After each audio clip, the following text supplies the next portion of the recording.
Welcome to Living with Favor. We talk about faith, abundance, vitality, overflow, and relationships.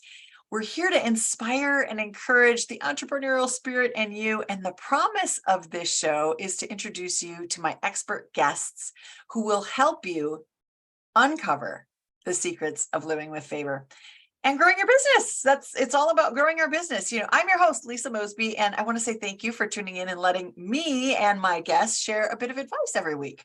This month we are diving into the Audacious Confidence Series. The topics that we've had so far have included givers and takers, the power of discernment, and today we're talking about releasing trauma.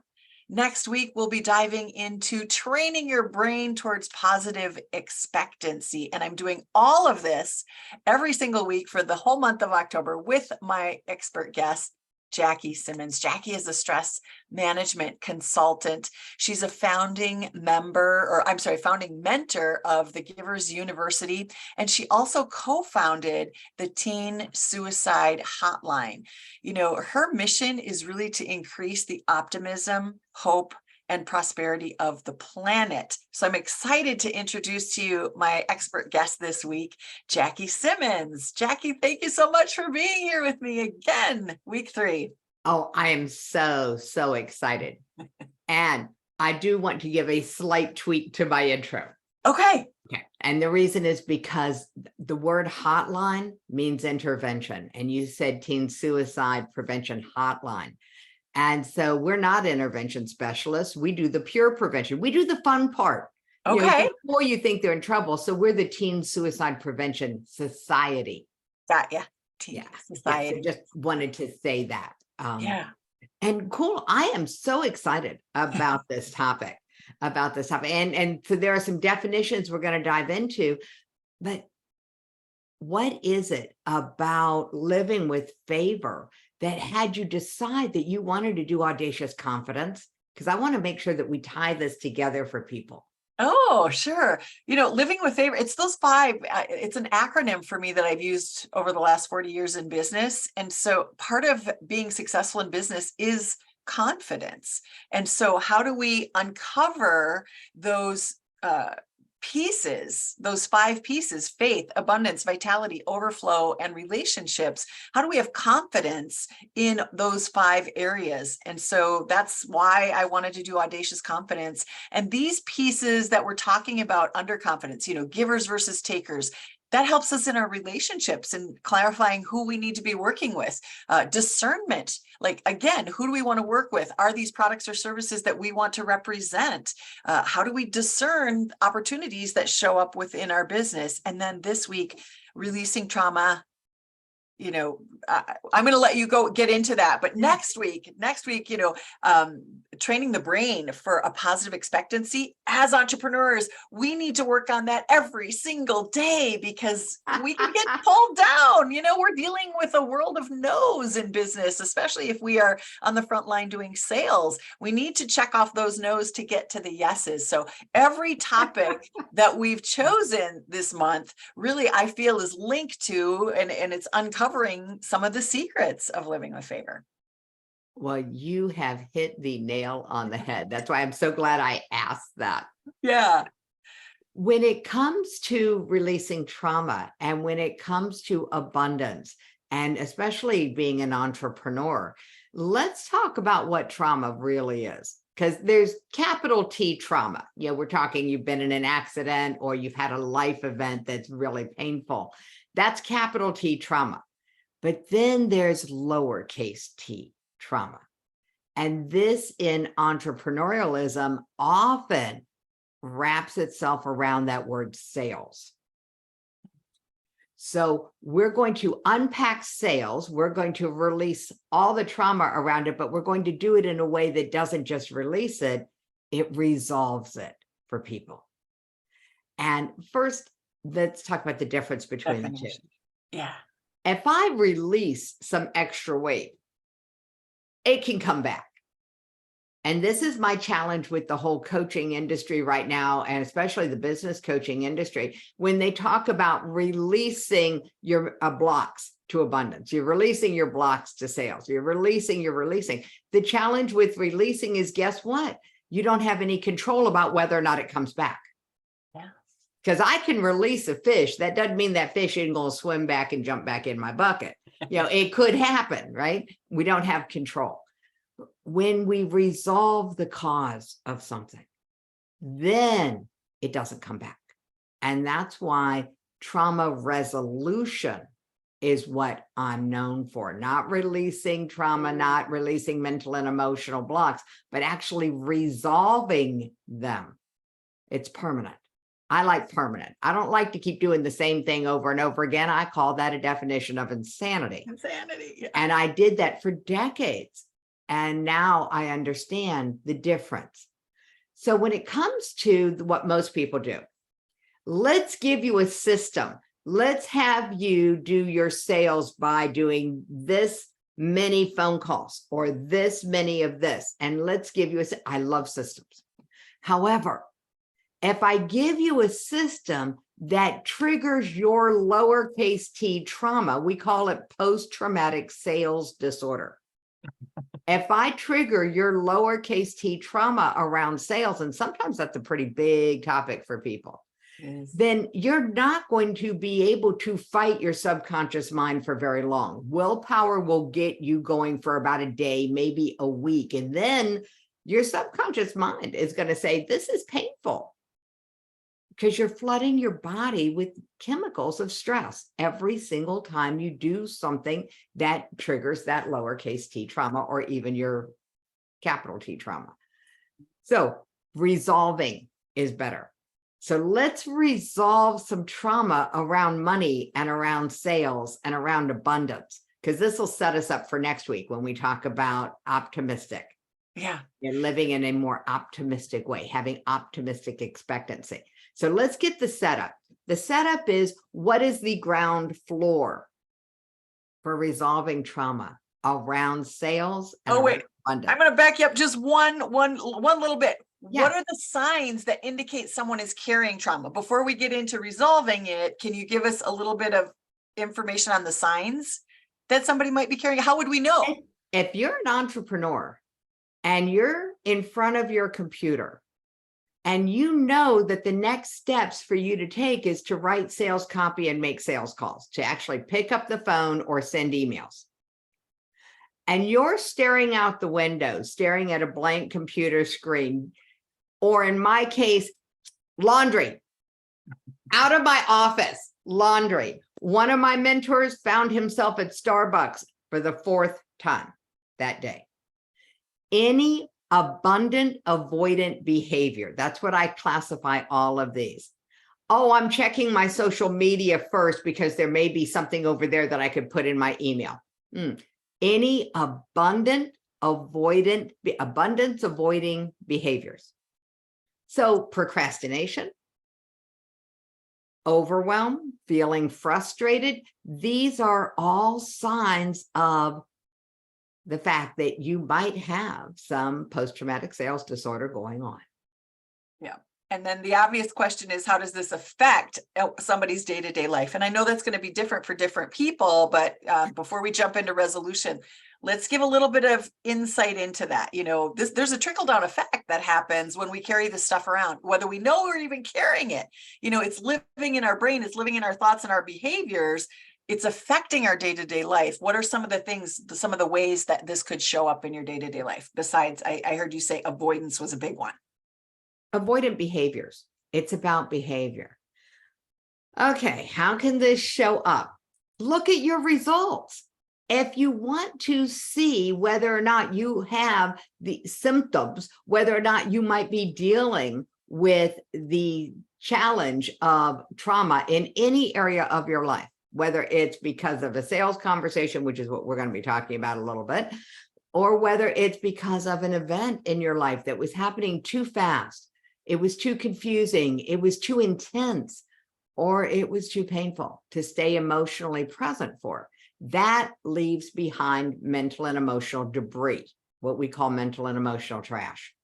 You know you have mental and emotional trash if you're worried about what other people think, period. If you've given your emotional power over to other people's judgments, opinions, or expectations, you're riding the elephant we call Joe, J-O-E, judgments, opinions, and expectations. If you're you're riding Joe if you're looking outside yourself for your confidence, if you're looking outside yourself for your value, if you're looking outside yourself for your sense of worthiness, if you're looking outside yourself for validation, if you're looking outside yourself at all, then you know you're riding Joe, which means you're normal because everybody is riding Joe. I was going to say, boy, you've described pretty much everyone I know, including me. Wow. Everyone is riding Joe. Everyone is walking around with a sign that says, make me feel important, because we've lost that connection that we were born with, where we knew we were important. Okay. The universe revolved around us when we were born. We had no perception of anything other than our own direct experience. And then we get trained to be in a society, and then we get trained to put other people's emotions first, and then we get trained to be responsible for other people's emotions, which, by the way, is called having an emotional remote control. And I do a class to permanently resolve those, because when other people's emotions are more important than your own, they equal, I'm good with, but when they are more important than your own, then you have a bigger challenge, being prosperous, being optimistic, being happy, being in relationships that are resilient, which, by the way, is the hallmark of a healthy relationship. Just like the hallmark of emotional intelligence is emotional resilience, where it's professional athletes get the best training in the world because they're taught that it's not whether or not you make the shot. It's how quickly you recover from a missed shot or a made shot, because either one of those will trip you up on the next shot. They're taught emotional resilience. They bounce back to neutral.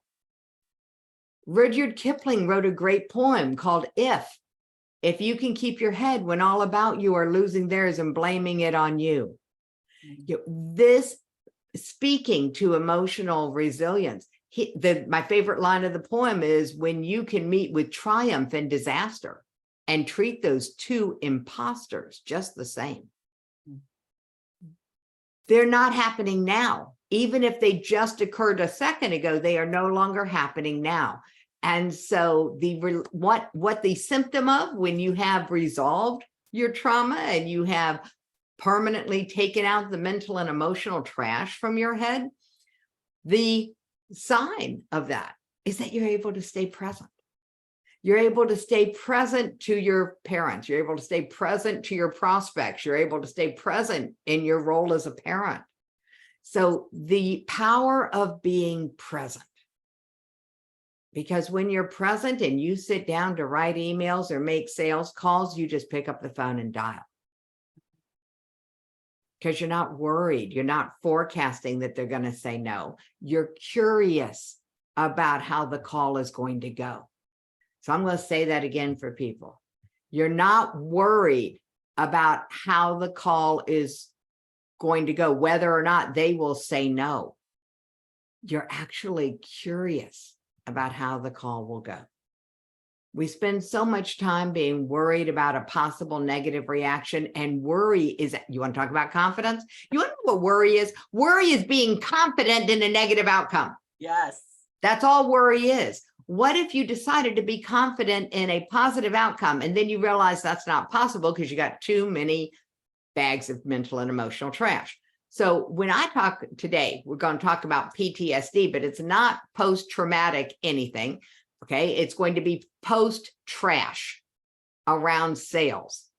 When you have resolved that, what that looks like is abundance and grace and being present and allowing other people to make their own decisions, not ever needing to convince anyone of anything, because that's how sales got a bad name. It did. It got a bad name because people thought they needed to convince other people. And the only reason you would ever need to convince someone about the value of your product is when you're not certain of it yourself. When you lack confidence in your product, in your ability to perform, that lack of confidence is what is driving this whole conversation. How do you know when you're starting to get a handle on it? You're putting more in the top. You're reaching out to more people. You're having more conversations. You are increasing your reach by being reachable, findable, by not staying a secret. Yay, I'm excited about this. Let's talk resolution. You got me. I'm in. I can see the need for it, and I think our audience can see the need for it. So I wanted to just create some clarity around that. We don't even realize that we're carrying these thought processes, emotions, little T's with us on our day-to-day life, and how it's affecting us with everything that we do. Whether it's parenting, relationships, our business, other opportunities, avoidance. There's a lot of connections to these experiences of life, and we don't always have a healthy outlet to resolve it. So give us the tools. We want some safe opportunities, safe tools to use to create resolution when it comes to this. So if you are feeling stressed when you go to make a sales call, stress reduction, stress resolution, tip number 1, take a deep breath. This is emergency. You know how if you've got a piece of machinery that's not behaving, emergency repair procedure number 1 is to give it a swift kick. Oh, I didn't know that. Yeah, you know that, right? Yeah, it's not behaving. You did. Yeah, oh yeah. It's great in the movies. They'll see a computer's acting up, and you'll see somebody with a wrench whacking it. Yeah, the emergency response for worry and avoidance of doing the work in your business is to take a deep breath. Notice what you're thinking. And if what you're thinking does not feel good, recognize that it's a lie. Mm-hmm. If what you're thinking does not feel good, talk about living with favor. If what you're thinking does not feel good to think it, okay, let's go back to this scenario. You're an entrepreneur. You get up, you're in front of your computer, and you're going to write an email. And your brain says, nobody's going to read this anyway. I don't know how to do this. I'm not ready. I'm not. And you could start to, and how do you know you're thinking that? You're doing like me. And like I used to go take care of your laundry, go get coffee, check social media Actions. instead of actually taking the action. The only way to build a business is to focus on the results you're getting.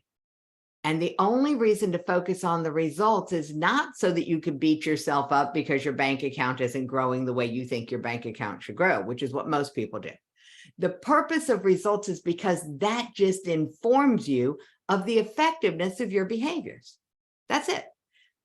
That's all it does. What most people do is assign a different meaning to it.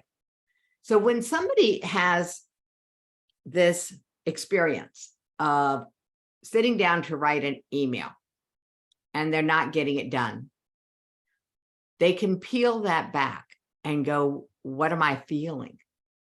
What am I thinking? Because our thoughts and our emotions are closely related. I believe thoughts actually trigger the emotion. And our thoughts come from one place and one place only. They come from what we believe. They come from the meanings we assign at a time we don't even remember. And the biggest sales job in the world is the sale you've already made, the one where you sold yourself on being in business, that you sold yourself on being an entrepreneur. Now I want you to sell yourself on the idea that you are good enough right now to make a difference in someone's life. By the way, that's what people buy. Nobody buys aspirin. They buy getting rid of a headache. They buy getting rid of a headache. They buy the outcome. You are good enough right now, this very moment, with what product and service you're offering to help people get a better outcome. You've already got that piece in place. What I want you to do is sell yourself on the truth of that. How do you sell yourself on a new belief? Because that's all a belief is a thought you've thought so many times that you think it's true. That's all a belief is. It's a thought you've thought so many times that you believe it's true. So let's give yourself a new thought. Because with a new thought comes a new emotion. With a new emotion comes a new action, because emotions drive action. Nothing else does. Emote, it means to move. Emotions drive actions. And actions and only actions get you results. Action, yeah. Yes. Yeah, I'm taking notes, girl. Yeah, you get better results by taking inspired actions, right? So this is what living with favor meant to me. It means being open to the inspiration and the guidance of my wise, intuitive higher self. I call it my wishbone. And yes, I know the purist. Wise, intuitive, higher self is not the proper acronym order of letters for wish, but it works for me. So WIHS, why is intuitive higher self? When you're open to that inspiration, whether you believe it comes from your intuitive connection to the divine, God, whatever name you give it, source is a popular name right now, universe. Yeah. The reality is inspired actions get you the best results the fastest. And results that are out of alignment with your belief system get screened out by the reticular activating system, that filter in your brain that's called the RAS. That screens out the 99.9% of your experiences so that you don't go crazy, because we're bombarded with so much information. And it allows in that tiny fraction that most closely aligns with what you believe. So what we're really talking about here is, what will it take for you to believe the one thing? So I'm going to give you 2 questions that'll get you there. You ready? Yep. What attitude would you have? I'm asking everybody listening. What attitude would you have if you knew that you worked with the best in the world? The best people, the best product, the best boss, the best employees, the best co-workers, the best vendors, the best suppliers in the world. Lisa, if you knew you worked with the best in the world, what attitude would you have? I would be significantly more confident than I am right now, because I would have complete trust and faith in their ability to do what they say they're going to do. And in this world, I find that to be lacking a little bit. So I don't believe that. And I know you've reminded me often to start looking at people as the best, as the best. Well, here's why. I can prove beyond a shadow of a doubt that every single person around you right now, no matter who you are, no matter what you're doing, is the absolute best in the world. Prove it. That you are ready for. Oh. How do I know? They're what you've got. Yeah. And the minute you start to treat them as the best in the world, something astounding happens. The people around you change.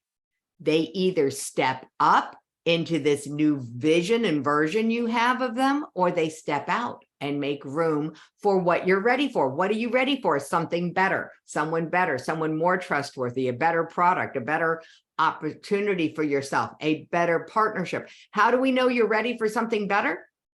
Because you changed. Most people spend the majority of their time trying to change the people around them. And the easiest way to change the people around them is change yourself, because then they'll change. And they will either step up or step out. So what would your life be like? You said, oh my God, if I knew I had the best people around, I would be way more confident. So give yourself permission to accept the truth of reality. The people around you are the best you're ready for. And you get ready for something better the minute you treat the people you've got as the best. And if you don't treat them as the best, you will end up staying with them or something worse, because your energy will get drained, not by them, but by your BS, by your belief system about them. If I thought I was hanging out with people who were not the best in the world, my energy would drop immediately. Yeah. So the minute that I take control of my emotions, that I decide that I have the best in the world, doesn't mean my man Mark is not still the most likely to trigger me. Okay, doesn't mean that there's not some aggravation sometimes, or that we're always going to agree on everything. The best in the world would never agree with me on everything. Why? Because I'd never have an opportunity to grow. So realize it's not about never having any conflict, never having any challenges, never having anything to work through. Working through is how we grow. Yes. And we're here to grow. Life We're has not seasons. here to achieve. We are here to grow. Yes. Yeah. Life has seasons. We have storms, we have summer, we have winter, we have all of these seasons in our businesses, in our mindset, in who we are. And we need those. You know, if we wouldn't have invented an umbrella if we didn't have storms, or we wouldn't have invented certain things, light bulbs, because we needed to see at night. So we have to have those trials. We have to have those storms in life for improvement. I totally get that. Yeah. Challenges. They're just challenges and puzzles to be solved, but we assign a meaning that, oh my God, I failed. No, you learned one more way that doesn't work. 10,000 tries to create a light bulb is what Thomas Edison documented. That there's a number of times. Yeah, I think 10,000 is also the number of documented strikeouts of Babe Ruth, the home run hitting king, the king of SWAT, the Sultan of SWAT. You must strike out in order to better. Yeah. You don't get better by knocking it out of the park. You get better by missing it. So just so you'll know, and the law of averages will catch up. If you've had no, the law of averages says that even if you absolutely, pardon the phrase, but if you absolutely suck at sales, you will eventually find someone who says, I don't understand it, but I want to try it. They believe in you because of your enthusiasm and your excitement, and you keep going and you keep proving that, you're going to show up for them. The one sale that most people don't know they need to make. Do you remember the concept, people only buy from people they know, like, and trust? Yeah, for sure. Bogus. And here's why. That is such a myth. People do not buy from people they know, like, and trust. People buy solutions they trust. They don't buy from the people, because I've gone into stores where I don't like the store clerks, but they were the most convenient. Wanted what they had. Yeah. Yeah, they were the most convenient on the way home. So here's what really is happening. If you want to be the go-to person for people to come to you for your solution, get to know, like, and trust yourself. Get to know, like, and trust yourself. And I do have a free assessment for that, the know, like, and trust factor assessment. And so I'll make sure you get the link, and then everybody can have access to it. Okay. Yeah. Now, first question, what attitude would you have if you knew that you had the best in the world around you? More confidence. Second question, what action would you take if you knew you were the right person for the job? I don't know if I would change a lot, because I believe in my product pretty, I'm unwavering in my belief in my product. So I believe I have the best there. And I also have the best ability to demo it and provide it and get people running on it. So if I could up level that even more. What action would you take if you knew, not that you believe, if you knew, not that your product was the best, that was the first question. Yeah. If you knew you were the right person for the job, that you're the right person to bring this solution into people's awareness. It's confidence again. When we believe in action, ourselves. that's what you would feel. I'm not asking you what you would feel. I don't know what action I would change for me for right now where I'm sitting. I'm going to challenge you a little more, because what we just hit was something that's really key. Who's the right person for the job? Who is the right person for the job to break the bond between India and England? It was Mahatma Gandhi. Okay. Okay. Who was the right person for the job to get billionaires to open their wallets in order to help better the conditions in another part of the world? Mother Teresa. What did they know that you and I and most entrepreneurs don't know. Ask. I don't know. They knew that when they looked in the mirror, the only person there was themselves, and their belief that change was inevitable, that this had to change. Martin Luther King, this had to change. The time is when? Now. When would now be the right time? Yeah. So now is the only time we have to make a difference. So what you might want to look at is, what is the one action I am the most afraid to take? What is the one action I know or I believe it would make a difference in how many people knew about what I was doing that I haven't done? Yeah. And often it's The word that something came you to really mind was enjoy ask. doing. Ask. Ask more people, invite more people to try the product, to demo the ask, just keep asking. Yeah. Okay, best sales book in the world. And so I want to make sure I share this with you guys because it's in the least likely place. The best sales training books in the world were written by a man named Theodore Grizel. Most people know him as Dr. Seuss. When it comes to social change, he wrote, I am the Lorax. I speak for the trees. When it comes to sales, the best book in the world is Green Eggs and Ham. Green Eggs and Ham. Why? Because that kid asked, would you like them on a plate? Would you like them on a skate? That kid asked over and over and over and over and over and over and over again. We used to all wear Swiss watches, analog watches. A man went to the Swiss watch convention and they would not let him have a table. He came every year and applied. They finally gave him a table. They gave him the table next to the bathroom. The worst table in the place. Why? Because people are focused on where they're going and they're focused coming out. 3 years he paid and had this table at the Swiss watchmakers convention. Finally, somebody stopped by and said, what do you got here?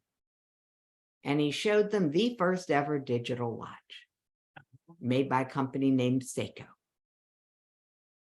3 years later, all 350 Swiss watchmakers had watched their businesses implode. Innovation destroys other businesses. It has to. That's what innovation is. My question is, where are you willing to innovate? And for you, it's probably as simple as saying, oh, what would my business look like if I asked 2 people a day? Oh, by the way, one action taken consistently trumps massive action taken intermittently. Yeah. So just do one more today than you did yesterday. And if you did 0 yesterday, this is going to be easy. Today, you'll do 1. I recommend people keep a really small number in mind. Here's why.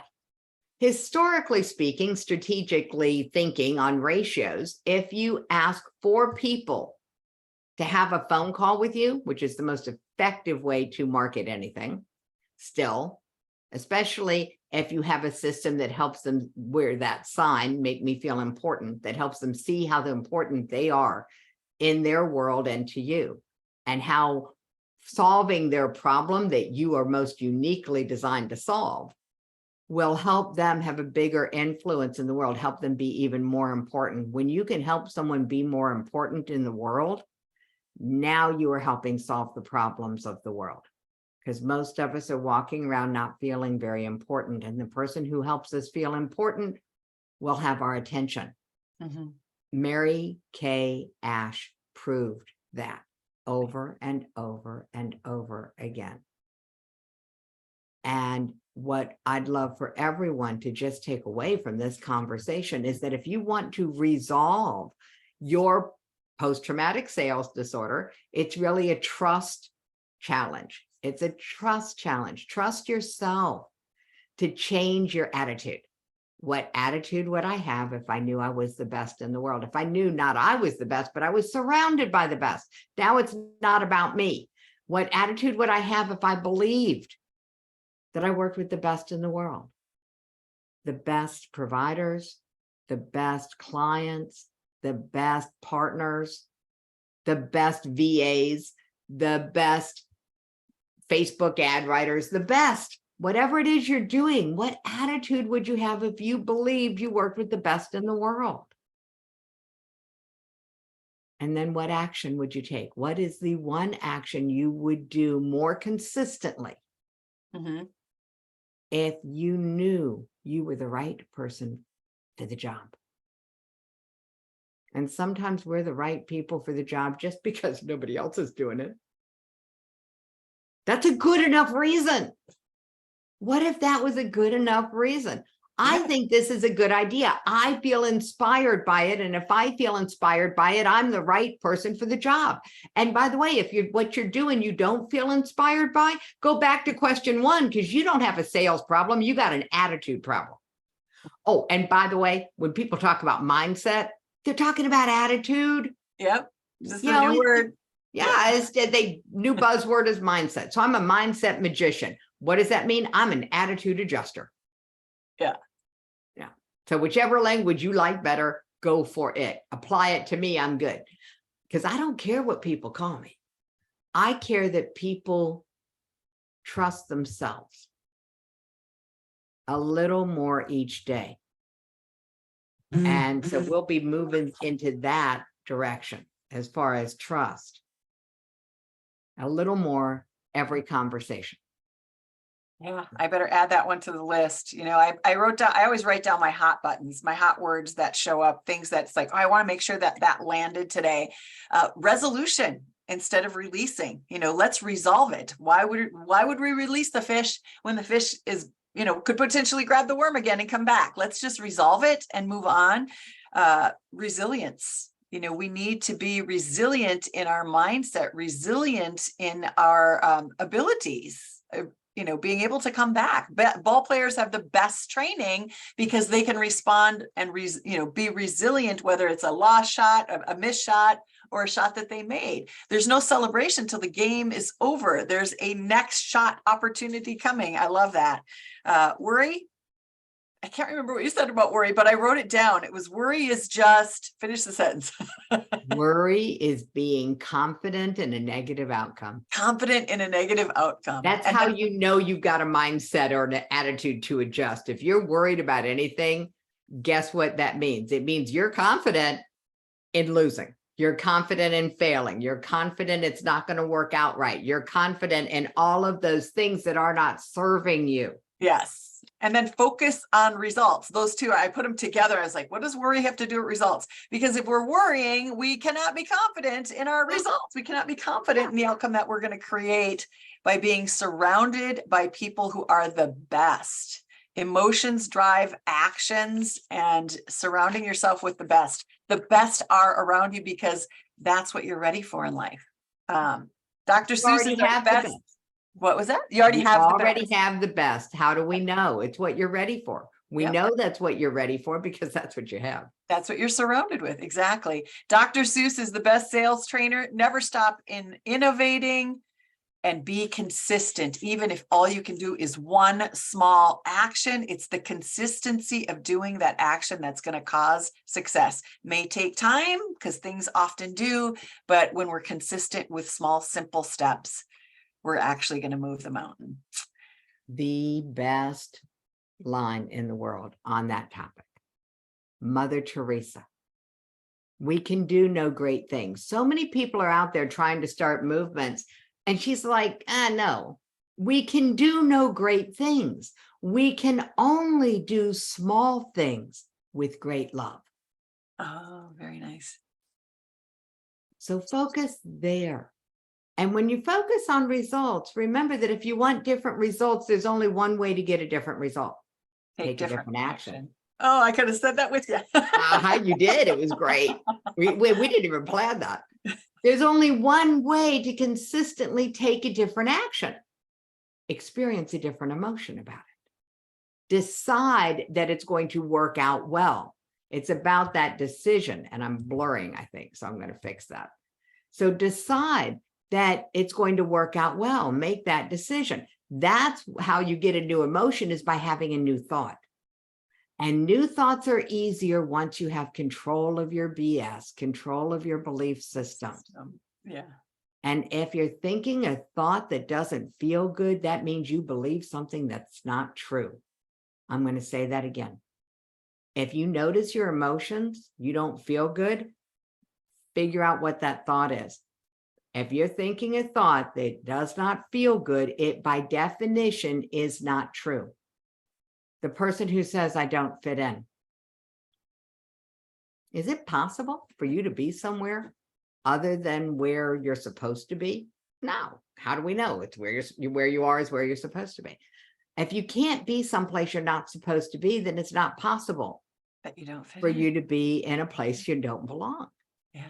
It's the belief you have about what belonging looks like, what it needs to look like, and it looks like something different for everybody. So be uniquely you. Be uniquely you. And that means believe God doesn't make junk. Be uniquely yourself and trust yourself, which is why we're going to get into the know, like, and trust factor assessment. I will make sure everybody gets access to it. Absolutely. Wow. I knew I needed you here every day, every Tuesday this month, because there's just so much. If you thought the first week was awesome, you were right. If you thought the second week was amazing, you were right. And this one kicked both of their butts from my perspective. I'm just saying, this is like, we hit so many great topics. And by we, I mean you, and I kept notes so that I could recap it for our audience. Thank you for the generosity of spirit that you're giving to our audience. I know you get paid big bucks to do this stuff and to share this from stages and to talk to massive people. And she's getting zero compensation. She's just doing this because she's my friend, and we have a shared mission. And so, so much love, so much appreciation and gratitude for you for sharing this, folks. We have options. We can resolve things that are stopping us from achieving our dreams. We want you to experience joy and personal fulfillment in your work. That's what Jackie and I are both about.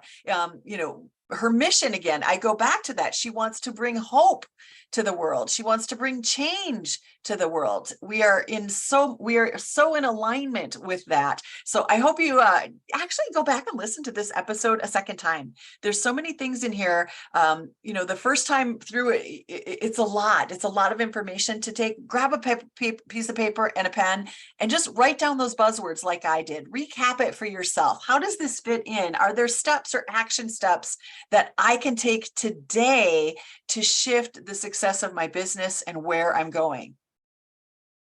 I know you can. I know you can do it. All right, I'm going to wrap this one up. My team and I are here to support business owners with simple solutions. If you could use a bit of advice to start to grow your business, if you're ready to implement affordable powerhouse digital solutions, or you need to generate leads for your business, let's talk about you today. Go to Lisa Mosby, and that's Lisa MOSBEY.com,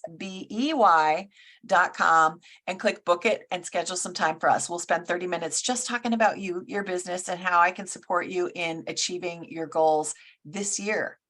We're in the last quarter. If there's something that you haven't done this year and you want to put it in the books on 2023, let's have a conversation about it. And of course, come back, because I will have Jackie here next week, and we're talking about positive expectancy, training our brain for positive expectancy. I don't know if we can up-level this anymore. I have faith in my expert guest. When I say expert, I mean expert guests. I have faith in her. And so, Jackie, thank you for coming back, and thank you again for today. I appreciate you so much. Thank you. You're welcome. All right, everybody. We'll see you next week. Come on back.